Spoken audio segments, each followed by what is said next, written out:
Դուք փաստորեն նստացույցով եք աջակցում, ինչու եք որոշել նստացույց իրականացնել եւ ինչին եք աջակցում։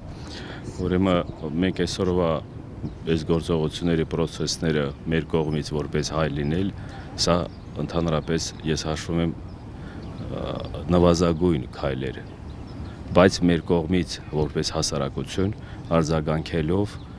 ներկա իշխանության օրոք անբավարար ոչ որ ասում գործնական process-ների իրականացում մեր հայ ռազմագերիների վերադարձի գործի կապակցությամբ տեսնելով այս վերջի իրադարձությունները Բաքվում շինծու այդ գործնական նիստը, որ ընթանում է, մեր ռազմագերիների վիճակը, դա մեր համար ամոթալի իրավիճակ է, մեր հայ ազգի, որովհետև այսօրվա իրավիճակում մենք պայքարում ենք հայ լինելու համար, մենք պայքարը հայ մնալու համար է, բոլոր հազարամյա տարիների ընթացքում բոլոր մեր առաջնորդները, բոլոր մեր անցյալ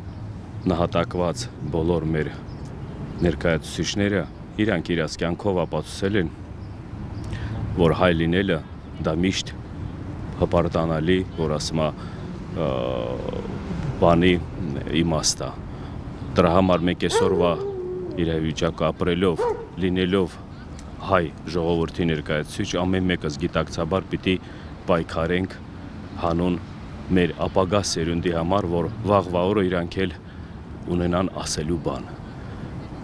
Այսօրվա մեր աջակցությունը ես որպես արցախցի, ընդհանրապես Ռուբեն Վարդանյանի հետ ես անձամբ ծանոթ լինելով, ինքը Արցախում գտնվելով, Արցախ գալով, մեր ժողովրդի կողքին կանգնելով, ես իմ պարտականությունը, իմ պարտքս եմ համարում այսօրվա այդ մարդու ծանր իրավիճակում գտնվելու առիթի համապատասխան մեկ էլ գործողություններ իրականացնենք, որ շուտ վերադառնան կամ էլ գոնե այդ հացադուլը դադարեցնի, որովհետև ինքը մեզ պետք է։ Հայ ժողովրդի համար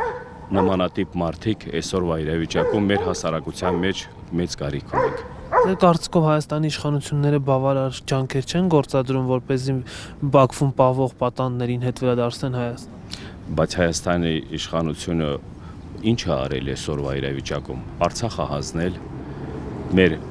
ռազմավարական ղեկավարությունը գերիությանը հանձնել, որովհետև ճանաչելով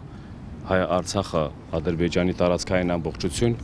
տվել է բոլոր հնարավորությունները Ցեղասպան Ալիևի կողմից իրականացնելու նրա երազանքները Արցախը հայաթափելու եւ մեր առաջնորդներին գերավարվելու հարցում ու ոչ թե զարմանալին կամ էլ ինչ որ սրանց կողմից ընդհանրապես արձագանքել չկա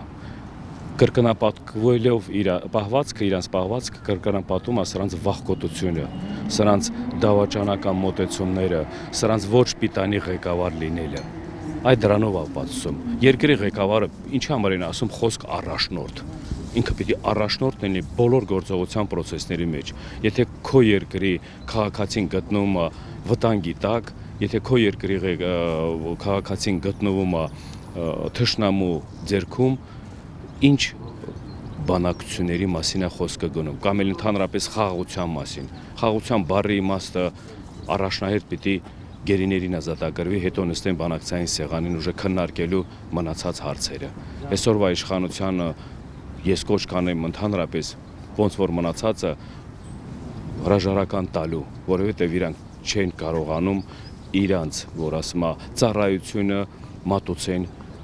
ժողովրդին, բացի կործանումից, բացի խայտառակ պարտություններից, բացի ընդհանրապես աշխարհով մեկ ներկայացնելու որպես առաջնորդ մեր հայ ազգի խայտառակ կերպարներն են դրանք։ Ուրիշ բան ես չեմ կարող ասեմ։ Ես այսօր Անտոն անհայրենիք մարդ եմ իրանց մեղքով։ Այսօր ես որս իրավիճակում եմ գտնվում իրանց մեղքով եմ։ Ով է բերել հասցրել մեզ այս իրավիճակին։ Ում պիտի դիմենք։ Գնում են նախկյան, անցյալ, այս մեկը, մյուսը բայց ում օրոք ինչ որ գործողություններ իրականացումը պատասխանատուն հենց ինքն է